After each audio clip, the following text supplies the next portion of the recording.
বেছে নিয়েছে, যা নওহাটা উচ্চ বালিকা বিদ্যালয়কে বেছে নিয়েছেন, যা আমাদের জন্য একটা বিশাল পাওয়া। এর মাধ্যমে আমাদের যে ছাত্রছাত্রীরা আছে তারা সরকারের যে নির্বাচনী অঙ্গীকার বা ইশতেহারগুলি সেটার সাথে একত্র চিত্রে কাজ করার সুযোগ পেয়েছে। তা আমরা জানি যে জলবায়ুর যে বিরূপ প্রতিক্রিয়া, এই যে গরম লাগছে, অসময়ে বৃষ্টিপাত, আবার সময়ে বৃষ্টিপাত হয় না, ঋতুর যে জীব বৈচিত্র্য বলি, ঋতু বৈচিত্র্য বলি, যে পরিবর্তন হচ্ছে, আমাদের জলবায়ুর যে বার্ষিক পরিবর্তন হচ্ছে, বৃষ্টিপাত কমে যাচ্ছে, এই সব কিছুর মূলে রয়েছে আমাদের যে বনায়ন বা গাছপালার এই আধিক্যটা অনেক কম।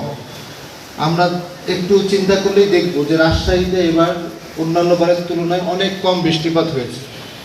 যে এই যে বৃষ্টিপাত যে কম হওয়া এবং বেশি হওয়া, এর সাথেও আমাদের গাছ জড়িত।